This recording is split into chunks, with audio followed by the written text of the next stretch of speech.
The very public divorce trial of supermodel Christie Brinkley and Peter Cook got underway yesterday, and right off the bat the fireworks began as the other woman took center stage. CBS News correspondent Randall Pinkston has the story. In only the first day of the divorce trial, the sordid details of supermodel Christie Brinkley's troubled marriage to Peter Cook were laid bare in a Long Island courtroom. You know, it's been a really long day, and I heard a lot of new things that I didn't know, and so I really think I'm not going to comment right now. I need some time to let it all absorb.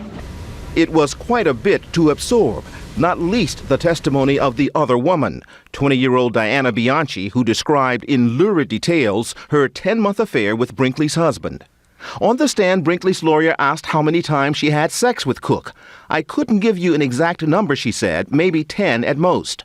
Bianchi testified their tryst took place in his office and at homes Brinkley owned, that Cook left cash payments for her in various locations. I never thought I'd get divorced. Cook admitted the affair and admitted to paying his teenage lover $300,000 to keep quiet. Still, Cook is fighting for custody of the couple's 10-year-old daughter and a 13-year-old son that Brinkley had with another husband. Christie Brinkley's lawyers argue that Cook isn't fit to be a custodial parent, citing his affair and a $3,000 a month bill for pornographic websites. Randall Pinkston, CBS News, New York.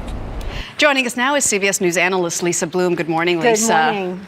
What a day yesterday. And that was only day one of this trial. Can you imagine? Yeah. So what about that argument that the fact that he spent $3,000 a month on porn, the fact that he had an affair with an 18-year-old might make him lose custody of his children? Well, he certainly looks like a dog on day one of this trial, but the big question for the judge is, what is the effect on the children? After all, he didn't do anything illegal, looking at pornography, having an affair with an 18-year-old, not illegal. How does that affect the children? A lot of people have affairs. A lot of people look at pornography. At the end of the day, the question is, did the kids know? Did it affect his ability to be a good father?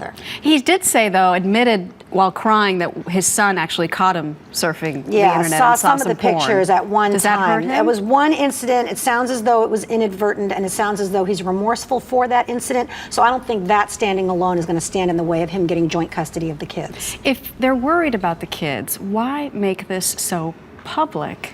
Well, he didn't want it public. The advocate for the children didn't want it public. Christie Brinkley did want it public, and the judge agreed with her. So this is the same judge hearing the case. I don't think the judge is going to hold that against her, but I think many observers feel that was a bad move on her part. We saw her bawling as she left the courtroom yesterday. I wonder if she's thinking now that it was a bad move. Yeah, she may. She may have been a woman scorned, and she's angry, and she feels wronged, and she wants the world to know. But she's the public figure. She's the one that should be concerned about her reputation, and so maybe she is reconsidering.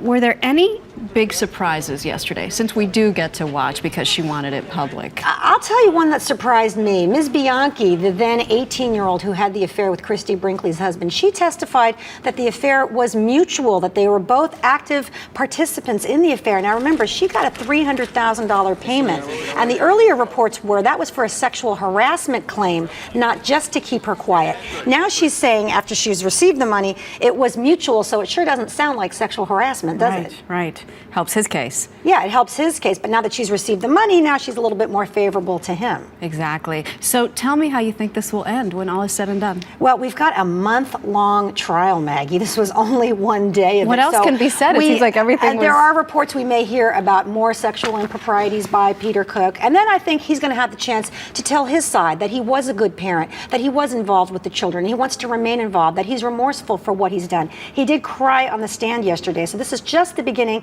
The judge is going to have to sort it all out, not only the custody, but the property and the money issues. That's still to come. Right. Lisa Bloom, thank you so much. Thank you. Appreciate it.